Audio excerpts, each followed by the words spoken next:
I have always felt disconnected with the world around me, aimless, like I'm without a goal or purpose in life.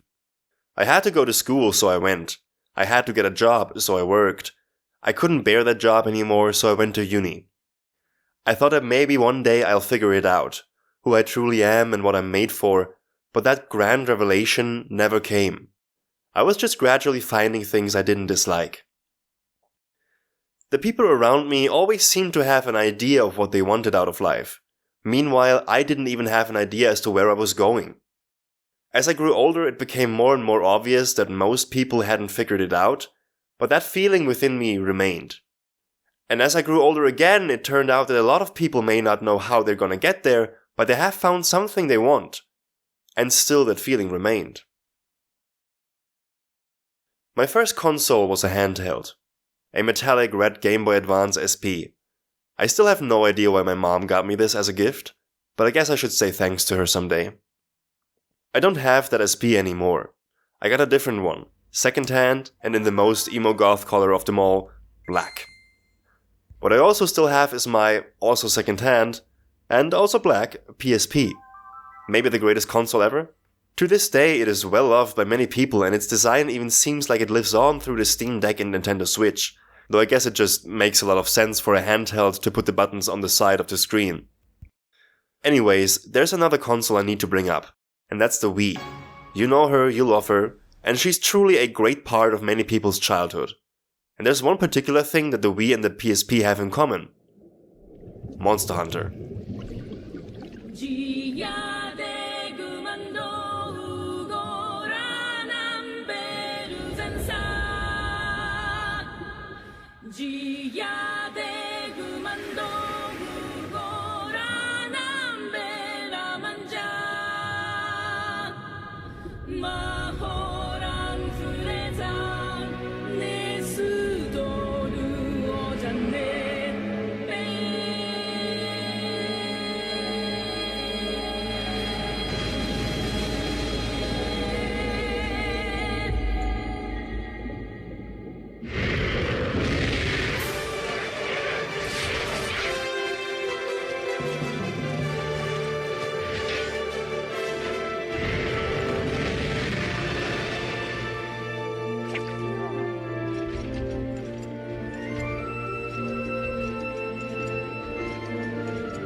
The release of Monster Hunter Tri marked a shift in Monhan history, as all the titles before that point were exclusively on Sony hardware, namely the PS2 and the PSP, but after that, Monster Hunter games continued to come out for Nintendo systems.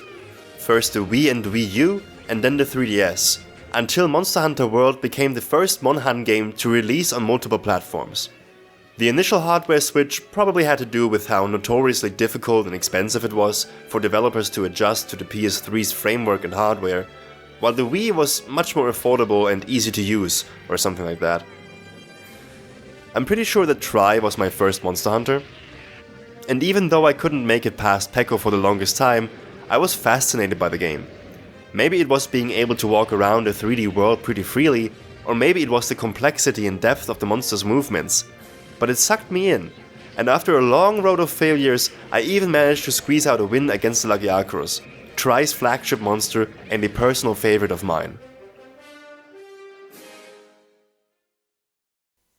Somewhere around that time, while looking for games second-hand on my way home from school, I stumbled upon Monster Hunter Freedom 2 and Freedom Unite.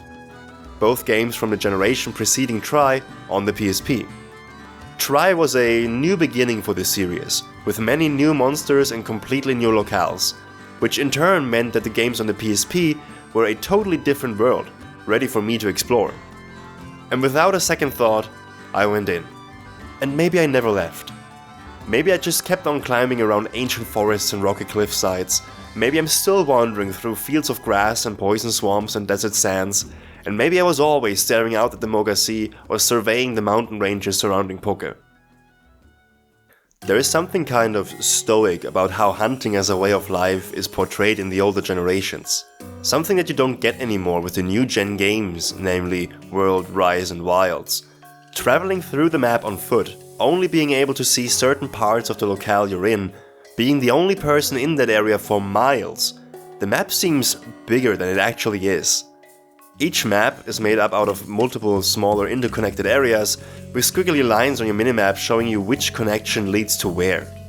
Together, all the areas give you a very good idea of what this locale is like, but you never get to see the whole thing.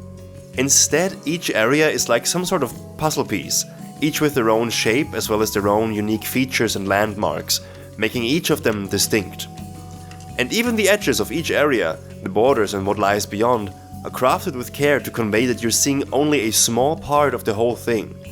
The loading times between areas as well as the squiggly lines on the map aid this illusion, because we never know what the path actually looks like that leads you from Area 1 to Area 2, or how long they take for us to travel between. You can't really judge how far away on average an area will be, neither by length of the squiggle, nor by measuring with your eyes, because there's no hard rules. Sometimes you can practically see the next area from where you're at, while other times it feels like you've traveled half the map. And even though this wild and uninhabited land may seem strange and sometimes confusing at first, through your hunting journey, you'll familiarize yourself with it. You'll learn which monster you find where, what plants grow in which area, and what ore vein to mine to get that damn malachite. The hunter's life is kinda slow sometimes. Running around, gathering items, waiting for a monster to show up. And in these moments of quiet, you'll look around you and really see the areas you're in.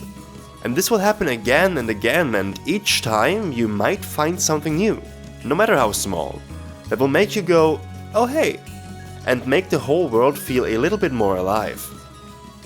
In contrast to this, the new gens have one big map with streets and tunnels running through it for you to race along on top of your mount. It's all very open world game. But where before you had these segregated, almost self-contained areas that you and the monsters would switch between, now you'll run after the monster while it goes towards the next area. This removes the loading times of going between areas in the old gen, but it also removes their inherent ebb and flow of combat, where after you manage to whittle down the monster enough for it to leave the area, you would take a moment to collect yourself, drink a potion, sharpen your hammer, eat some meat, before going after it. In the new gen titles, you'll do these things on top of your mount while it races along the cliff sides to bring you to the monster. It now feels like there's a lot less monster and more hunter in your Monster Hunter, but only the part where you give chase.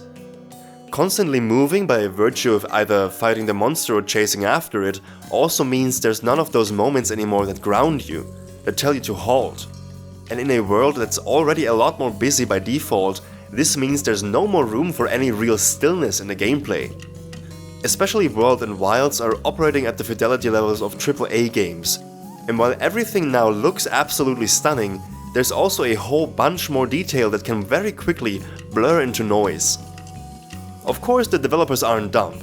They know that it would be a chore to navigate such a dense world without any help. Why else would they include something like the scout flies to help you spot tracks or gatherable items? And it works. The scout flies do the job so well in fact that it ends up streamlining the experience in a way that doesn't have you consciously interact with the world that much anymore. Wanna know where a monster is? Gather a few tracks and then look at your map. Need to know where to get that ore? Filter for a gather spot on the map, set a waypoint and auto right to it. Looking to gather an item on your ride? Just grab it on the go. And this doesn't mean that there isn't anything to discover in the world anymore. Quite the opposite. There's so much more. Looking around and taking it all in has never been more rewarding. There's even entire quest lines dedicated to having you look around and interact with the world in a more slow and methodical way, fishing, catching bugs and taking pictures. And the edges of the maps are still teeming with life, full of small details that make the world feel so much bigger than it already is. I'm not saying that the way the new generations of Monster Hunter are is bad. I enjoy them quite a lot actually. I'm just saying that it's different, and just not what I fell in love with the series for anymore. But this shift was inevitable, I think, because what Monster Hunter is was very well defined by the time those came around, and the Freedom titles are all very closely derived from that game, and we got 3 of those. Tri was actually one of the more adventurous games in the series, shaking things up by adding a completely new element, underwater combat. As with many things, opinions shifted over time, but back then people hated it. Fighting underwater puts you in a situation completely out of your depth. You have to get a handle on how to move underwater at all, with every action taking considerably longer and being much more of a commitment, while also having to get used to how being underwater changes your weapon's moves. Oh, and you have to hold your breath, of course, so watch out or else you'll drown. Ah, and naturally, the monsters you fight call the water their home, so good luck. Things actually got a lot more refined with Tri Ultimate, reintroducing weapons that were previously left out, like dual blades and the bow, and adjusting underwater movesets so it didn't feel like some weapon types were completely nerfed, like the sword and shield. Monster Hunter 4 was more of a return to form for the series, while in retrospect I feel like it also marks the beginning of that paradigm shift. A shift that becomes even more apparent in Generations and Generations Ultimate, the games heralding the end of Monster Hunter's old gen. Monster Hunter 4 did not only introduce two new types of weapons, the Charge Blade and the Insect Glaive, and it didn't just introduce a new mechanic, mounting monsters, but it also changed what it means for you to be a hunter. In 4, you are part of the caravan, a traveling band of people following the caravaneer. Naturally, they need a hunter along for protection, as well as a handful of other oddballs to have things like forging weapons and buying items always at the ready. This is a massive contrast to previous games where you were a young upstart hunter being assigned to some small village at the edge of civilization, where you're meant to learn the ropes and slowly prove your worth. What you do is largely the same between 4 and all the other previous games, procuring items, protecting the village, and securing trade routes, but instead you only had one place of residence, whereas in 4 you travel between a small handful of villages.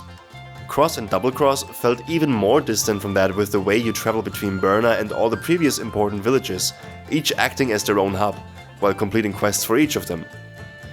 It makes it feel like you're some kind of tourist, a hunter not hunting for the good of your village, but as some kind of act of leisure or prestige. Though I guess Generations was meant as a kind of tour, saying farewell to the old gen with special new monsters and flashy new moves, revisiting old places and seeing old friends, reminiscing about the past while watching fireworks type beat.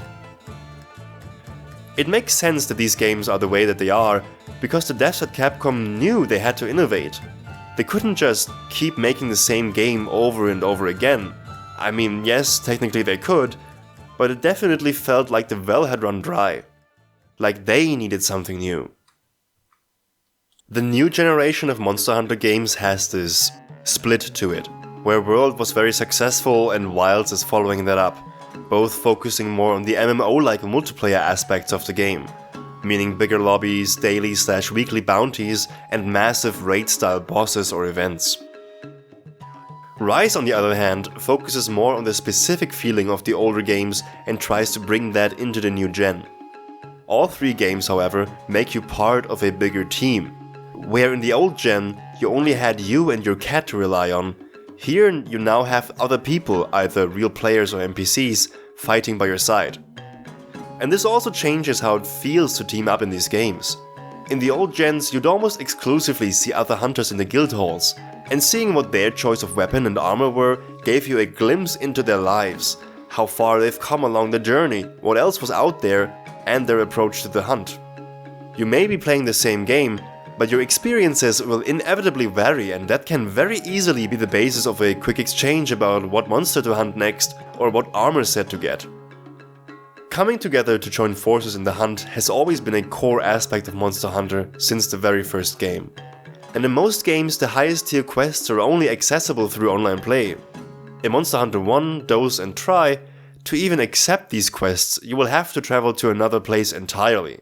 Massive, oftentimes fortified cities acting as centers of trade, strongholds of mankind, and headquarters of the respective Hunters Guild. They are an entirely new hub world and expand how massive the world already feels even more. Here the best of the Hunter world come together to unite against the biggest threats the world has seen, even vanquishing monsters so powerful and ancient that they are the stuff of living legends. In this world, there's only a handful of people that are able to become hunters in the first place, and even less have what it takes to get to where you end up by the time you finish the game. constantly being surrounded by other very capable hunters, as well as a whole boatload of people supporting you from the sides, that feeling of being humanity's last resort kind of gets lost. Don't get me wrong, it still feels great to go to town against those massive elder dragons, Shara Ishvalda being in my favorite Monster Hunter fights of all time. But World and Wilds have you start out as a part of a team of elite hunters taking on a new world, and in Monster Hunter Rise, Kamura is a village renowned for its hunters, and you have been brought up to follow that path and uphold that legacy. In contrast to that, Tri and the titles before it have you start out as a unknown hunter, arriving in the middle of bumfuck nowhere and slowly become someone that the villagers can rely on. You're in foreign lands, with only the sword on your back, and no one knows who you are.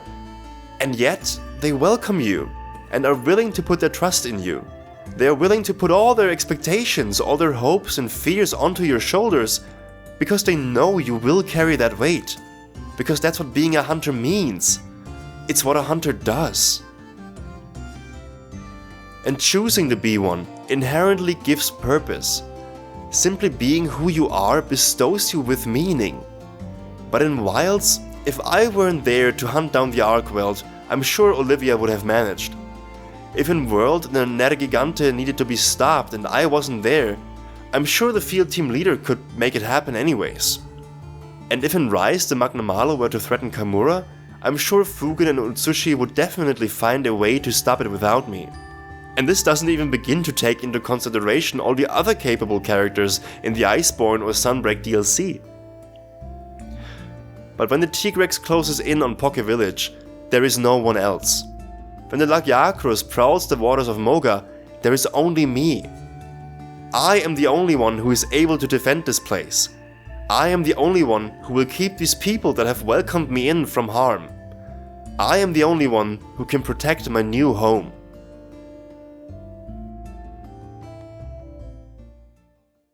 After playing them for so many years, the Monster Hunter games have become a place of comfort for me.